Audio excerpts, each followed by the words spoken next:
So we are, of course, keeping an eye on the roads for you right now, where the cold and the ice may delay drivers trying to get home. We have teams all over the metro for you, keeping an eye on conditions, and we will check in, of course, with Chief Meteorologist Mike Nelson in just a minute. First, tonight we go to Denver 7's Russell Haythorne, who's in Denver, where road crews and drivers are preparing for a slick drive. Russell?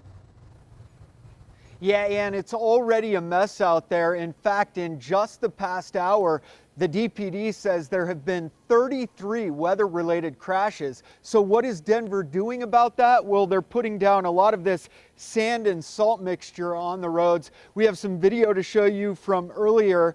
They deployed the heavy plows this morning. They started loading them with the sand and salt as well as de-icer. And those heavy plows will stay out on the main roads and the thoroughfares indefinitely, really. They say at least until Wednesday, until this storm has passed. And then Denver announced at about midday today that they will deploy the residential plows overnight tonight. Coming in, they work from 3 a.m. to 3 p.m. And just a reminder that those plows do not drop any de-icing materials. They just do a single pass down the residential street to prevent deep ice rutting and to help people get to the main streets. So again, look for those residential plows tonight, beginning at 3 o'clock in the morning or overnight tonight, actually early tomorrow morning. And then they'll be out until 3 o'clock tomorrow afternoon. That's when the storm or the snow is expected to be the heaviest. As for the Main Street plows, you can expect to see them on the roads at least through Wednesday. We're live in central Denver tonight. Russell Haythorne, back to you guys. Russell, thanks. We certainly Russell. appreciate their work. Another big problem tonight is going to be the I-25 Gap project. A crash shut down the southbound lanes near Larkspur for hours today. I am happy to say that area now is back open, and CDOT has reduced the speed limit through that area to hopefully make everything a little bit safer. The department's also warning drivers to avoid that area during rush hour. And it's not just going to be the evening commute tonight you need to worry about. The drop in temperatures could also cause big problems for your drive tomorrow morning. That's right. So let's head to our chief meteorologist, Mike Nelson. The heavy snow should keep on keeping on for a while, Mike. It will. It's just snowing lightly right outside our studios here at Spear and Lincoln, but it's going to pick up. And boy, is it cold. As you mentioned yesterday, record temperatures in the mid-70s.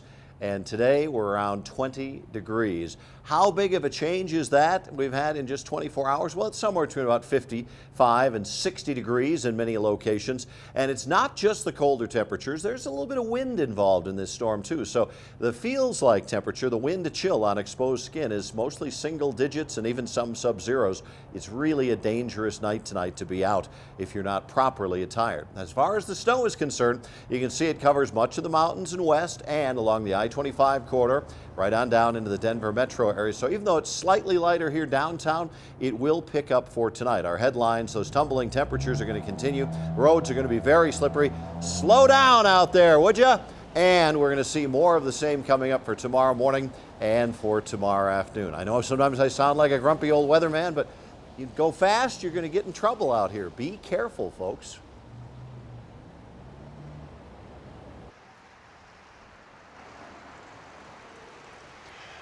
Hi, Mike. I'm Jason Grenauer here in Aurora, and we have a couple of things to bring up. One, Mike, to mention the temperatures. A brisk 19 degrees, the real feel, though, only 9 degrees. Just within the last half hour or so, the snow has started sticking on the roads. We are here at Colfax near I-225.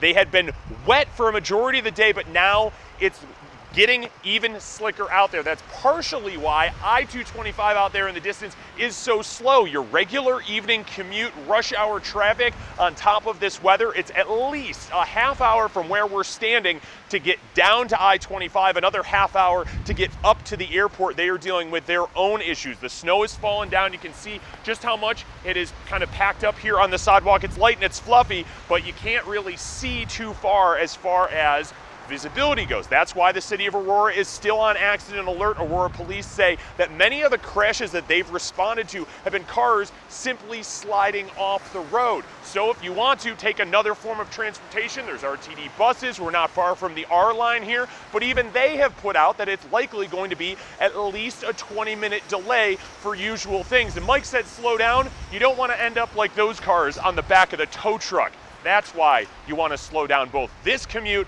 and tomorrow mornings, which will likely be even worse. That's the story here in Aurora. For now, we are live, and we'll send it back to you guys in the studio. All right. Jason Thank you, Grenauer, Jason. thank you. And getting to and from the high country certainly has been tough today. CDOT put the traction laws in effect for much of the high country, and Vail Pass also is closed right now eastbound. And CDOT says the law has been helping improve safety. Denver 7's Liz Gilardi is joining us live from Evergreen tonight with more on that. Liz?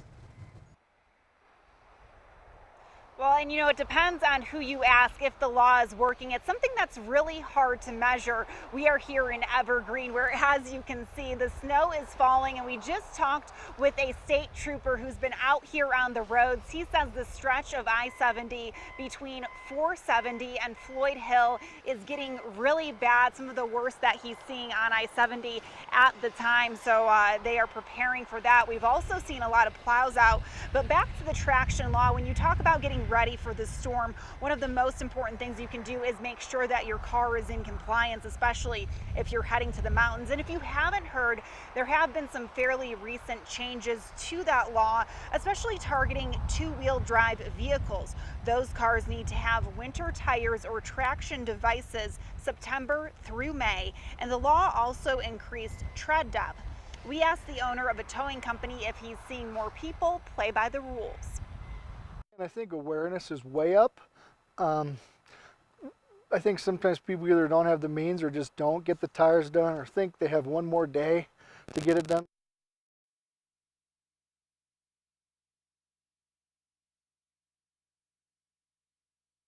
Been studying some crash data and comparing that to last year, so that's why they say there is some evidence they believe the law is working, and we're going to delve into that a bit more at 6 o'clock. Reporting live, Liz Gilardi, Denver 7. All right, we'll see you at 6. Thanks, Liz. The weather is also causing some problems out at the airport tonight.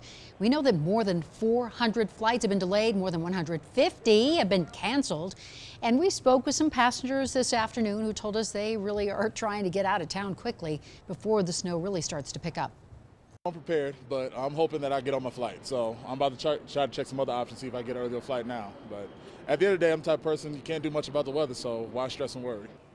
And listen, if you are heading out to the airport tonight, just make sure you check on your flight status, and do be sure and give yourself extra time just to get out there. And the winter weather caused several cities to call off tonight's activities. Lakewood and Aurora City Council both are canceled tonight. Several school districts, including Littleton, Denver, and Jeffco, have postponed or rescheduled evening activities. And we have a full list of all the closures and cancellations on thedenverchannel.com. Of course, we'll also be tracking this storm all night as it picks up steam throughout the metro. You can watch the latest forecast on our streaming apps. Just search Denver 7 on your Apple TV, Roku, or Amazon Fire Stick.